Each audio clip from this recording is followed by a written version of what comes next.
Hello everyone, welcome to my channel. आप मेरे channel को सब्सक्राइब करें और बेल आइकन को दबाना ना भूलें। जादुई चक्की। एक गांव में दो दोस्त रहा करते थे, रीना और पिंकी। रीना बहुत गरीब लड़की थी, उसके यहाँ खाने पीने की बहुत तंगी थी। और पिंकी बहुत अमीर लड़की थी, वह नए नए कपड़े पहनती और शाही पकवान खाती थी। एक दिन नदी के किनारे बैठकर एक दूसरे से बात कर रही थी।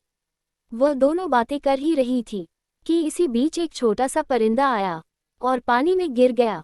रीना और पिंकी हैरान होकर एक दूसरे को देखने लगी। रीना ने कहा, हमें इस परिंदे को बचाना चाहिए। पिंकी, छोड़ो भी, आए दिन परिंदे गिरते हैं और मरते रहते हैं। रीना का मन नहीं माना, उसने पानी में छलांग लगा दी। जैसे ही वह पानी में उतरती है, वह अलग ही दुनिया में पहुंच जाती है। उसे पहले वहां एक पेड़ मिलता है। पेड़ उससे कहता है कि अच्छा सुनो लड़की, पके हुए फल के बोझ से मुझे बहुत तकलीफ हो रही है। तुम पेड़ से पके हुए फल तोड़ दो और मुझे भार से हल्का कर दो, तो मुझे बहुत राहत मिलेगी। रीना बिना किसी लालच के उसकी मदद करती है और आगे बढ़ जाती है। आगे उसे वही परिंदा नजर आता है जो पानी में गिरा था। वह झाड़ियां के बीचों बीच फंस जाता है और मदद की दुहाई लगता है, मेरी मदद कर दो और मुझे यहाँ से निकाल दो। रीना और तसल्ली देती है और कहती है, मैं तुम्हारी मदद जरूर करूंगी।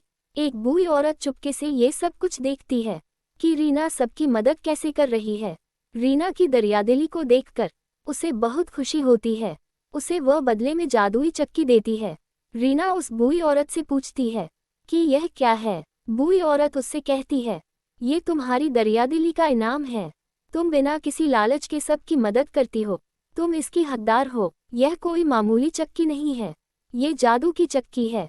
इस चक्की से तुम जो मांगोगी वह तुम्हें जरूर मिलेगा। रीना बहुत खुश हो जाती है और खुशी खुशी जादू की चक्की को लेकर अपने घर आती है। वहां उसकी माँ उसका इंतजार कर रही थी।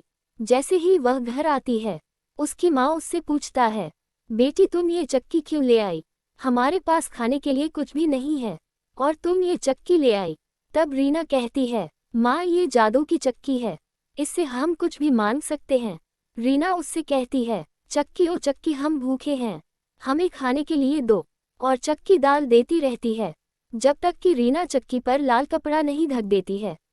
जैसे ही लाल कपड़ा चक्की पर डालती है, चक्की अपने आप ही रुक जाती है। वह घर के लिए कुछ दाल को रख लेती है और बाकी की दाल बेच देती है और ऐसे ही करते करते वह अमीर हो जाती है। कहानी से सीख, हमें बिना किसी लालच के दूसरों की मदद करनी चाहिए।